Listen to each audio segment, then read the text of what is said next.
Okay, welcome back, everyone. Thanks for joining us for our Red Team Village sponsor interview.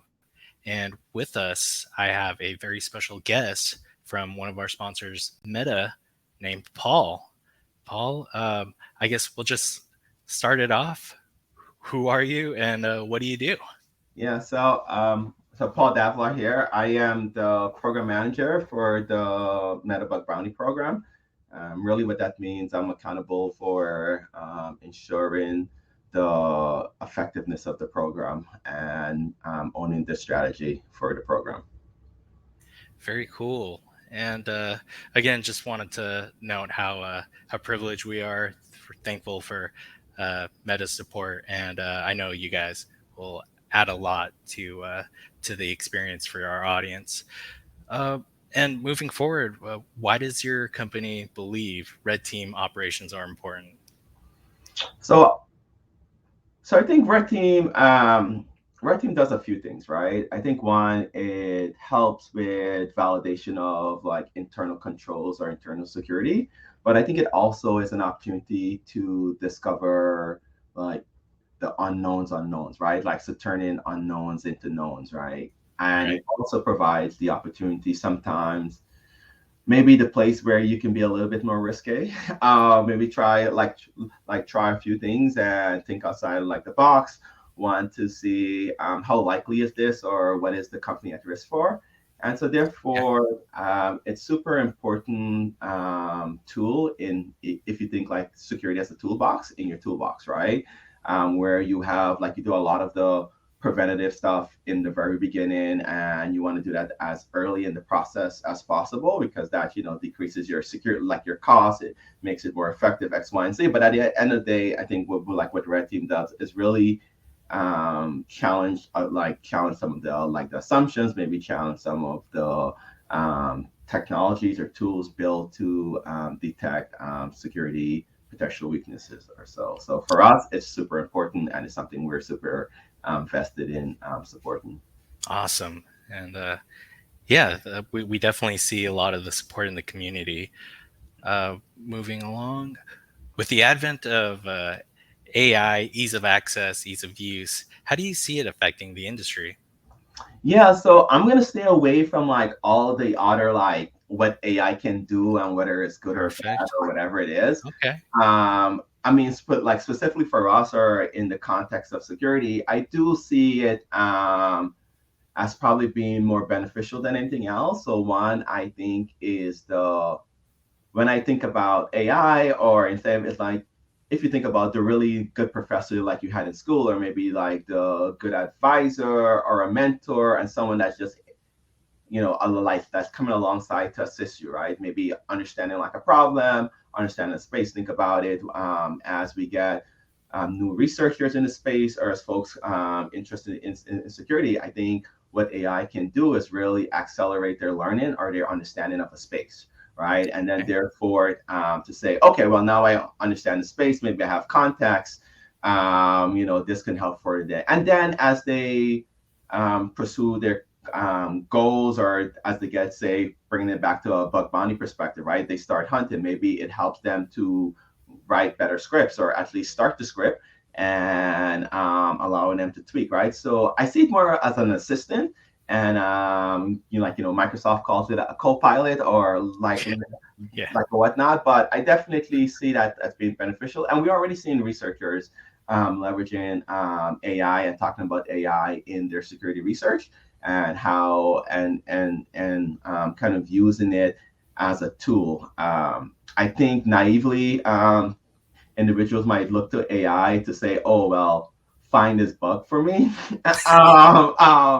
Maybe one I've day, asked. Yeah. it's possible, or maybe it is possible today. I don't know, Yeah. right? But I think I'm probably less concerned about those cases or those use cases at the moment. But I Okay. definitely think it's a tool, another tool in the toolbox, right? Mhm. And at Meta, one of the big things that we're keen on is how do we accelerate research, right? How so like security research, how do we decrease like friction to folks to get started on our platform because our platform is pretty difficult platform to hack on, and therefore we try as much as we can to incentivize like difficult research and incentivize by providing more access to content or how we can decrease some of these things. So if AI helps you to be a better like a better Yeah, security researcher, I'm all for it. that sounds great. Yeah, getting rid of the friction, getting to opening the pathways to more research, more solutions. Definitely sounds awesome. That might go into the next part here. How does your company see red teams evolving and making impacts? So, Meta is definitely one of those companies that invest in red team operations, right? And I think red team, one of the uniqueness about red team, I think it's generally like the team that's generally on the edge, really always looking at the next evolving thing or where like where things are trending or really let's try this, like Very why not, cool. right? Like Yeah. let's try that. So I think from that perspective, I continue to see our team evolve in that space, going back to the previous conversation, whether it's adoption of AI in how we do our operations or maybe trying to figure out how that helps us to maybe automate things or help with writing reports or things like that. I think all that works very well. But in general, I think for us, red team continue and at Meta, right? We do like we have the breakdown where we do like we have red team and we have purple team and stuff. So we really kind of look at that spectrum of security and where do we keep just turning out as much knobs to make sure that we're constantly looking at our products and that's where bug bounty come into place, right? Bug bounty is kind of like okay, the thing is out there and it's been through all these checks, you know, where where do we have where do we have potential weaknesses that we now need to identify as quickly as possible so we can fix them, right? Yeah. And kind of push that out there. S- Sounds fun. Yeah, you heard it from Paul. Join the bug bounty program or red team. You can almost do whatever you want, right? No, I'm just kidding. Yeah, well, I won't Offensively. say that, Yeah. right? But Okay. yeah, no, Yeah. no. Yeah, no, but we're a big fan. Like we're a big fan of Red Team, and Mhm. for us, we like it's all under our offensive security org. So that's Fun. where Bug Bounty also sits, and where Red Team sits. Sounds awesome. Okay. Any words to the thousands of red teamers watching that you'd suggest or advise, especially if they ever want to work for your company? Well, one, I will leave the, go apply to Meta and look at the career job site that's there. In Yeah. general, for us, we definitely want you to hack on our platform. So therefore, I will encourage as much folks to at least explore Meta bug bounty program. And that can be found on facebook.com/white hat and definitely see there one of the cool things I think about Meta in general as folks on our platform where we always we pay for impact. So therefore, it's like when a researcher submit a finding, even if that feeling, oftentimes once we triage that work and identify the root cause, sometimes we could come back and say, actually, this is a bigger impact than you think it is, and we pay for Wow. that impact. Like we pay for that internal impact just versus what was the initial submission. And most of our security analysts are former bug bounty folks, so we obviously recruit Cool. heavily from so we always like Sounds great. Yeah. oh, From yeah, the pool. yeah. The So definitely yeah, go hunt on Meta, and we welcome new folks. sounds terrific. Uh, what do you think the importance of sponsoring a community-driven activity such as Red Team Village is? Yeah, so it's interesting, right? Because I think this is something that we've really stepped into this year and start to explore. So one, I think it shows your dedication, right? In terms of it's one thing for us to make public statements, but what are we throwing behind that public statement, right? It's also we need to be where the researchers are and not necessarily do this poll model where it's like come to us let's kind of go where the researchers are and invest in that space. And it builds trust, right? If we're there and we're participating and we're engaging with community, and community can see that we're coming very authentically. And I think in like that, sponsorship has to be authentic. It can be um, like a sales pitch. It has to be like an authentic relationship. But if community can see us there being authentic and saying, hey, like, oh, Meta's here. Whether we make devices available or we are conversing with our security analysts and research like engineers, it just kind of give more transparency to like the space to say not only are we making public statements about security and and what we believe and are in like our invested value into like security here, what are we actually doing tangibly, right? And one of the things we've been doing this year is identifying the places we need to be to inform our long-term strategy on where we continue to make those investments, whether it is active sponsorship or just being at the event, right? Being a participant in the event or whatnot. Yeah, that sounds amazing. It's thank you for being in the community, and I think you're actually positively influencing it, not just for us, but for Meta as well, right? When you're there, you're interacting, you can see which way the trends are moving, but in a way. You guys see your own type of data, what's vulnerable, what the new thing is, and maybe help the younger researchers kind of follow those new trajectories that Meta finds. So I think that's a great feedback cycle and involvement from you guys and the rest of our sponsors. Um, yeah, I guess that's the end of it. But do you have any final words? Any additional info you want to share? Anything?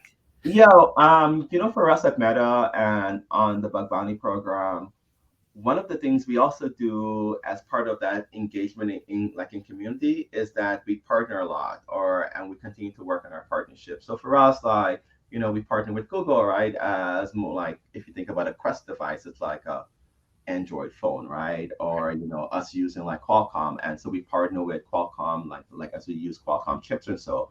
And where we believe is we don't believe in exclusivity. Like I know like folks might want that thing like in terms of well, you could only hack a Meta and only Meta, but it's not like let's for us where we kind of see it is let's partner with whether it is OEM vendors or whether this is a Google or Qualcomm or events, right? Whether it's DEF CON, like relationships like with HackerOne or Hardware IO, with specific events, like we partner to say, listen, as part of participating on the Meta program or in the Meta program, here's also opportunities for you, right? So we feel this also bring more opportunities to researchers to not only be exposed to Meta and Meta platform, but maybe they'll like they get exposure to Google and they get exposure Wow. to Qualcomm and these other things. And at the end of it, it makes it a better researcher for Meta, right? So, we're also getting like the benefit from that and building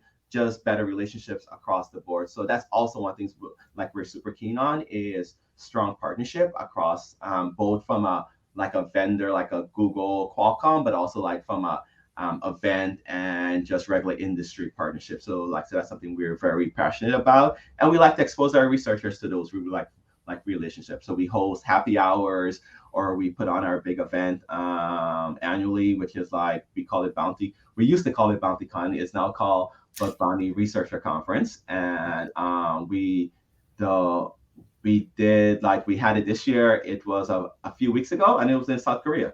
And we Oh, had wow.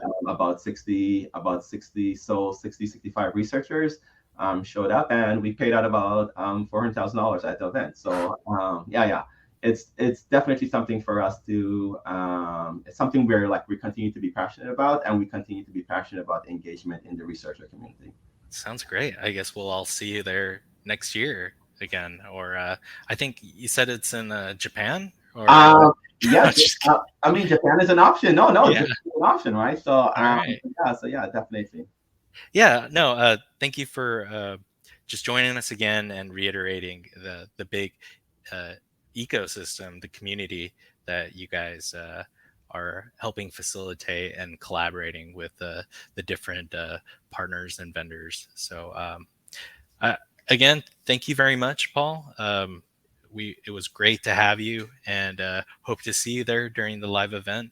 If not, I guess are you gonna be there or Yeah, yeah, we're gonna be there. okay? So as All part of right. this, as part of their sponsorship, we will, I think on the 12th. So the 12th, Okay. 9 a.m. to 11 a.m. We're gonna have like a session within Red Team, like within the Red Team Village, Oh, and that's right. it's gonna be like we're targeting like a CTF event, like for our devices. So yeah, so no, so we're gonna be there, and we're also going to have a happy hour to Yeah. yeah. So if folks are there and they're interested, come find me, and maybe you'll get like a wristband to our happy hour. So yeah, so we'll have a happy hour there, and yeah, but it'll be more than us, right? So like you have a few Right. Meta folks presenting. Also, Meta will be there as part of like the AI village thing as well. So they will have Gotcha. the models there. So yeah, so yeah, big Meta presence at DEF CON. Uh, Got it. So show up to Red Team Village, find Paul, get into the party, or learn about the CTF hacking yeah, devices. All yeah. right. Worst case, learn about the CTF stuff. Yeah. Yeah. But the ultimate goal is the party. No, All right. You heard it from Paul, guys. Ultimate all goal is to right. party. Well, thank you so much again, Paul, for just supporting us and just giving us all the knowledge for success and growth in red teaming. All So, right, cool. Thanks for having me as well. So I appreciate the time. yeah, have a good one, Paul. See you Yeah. around. See you.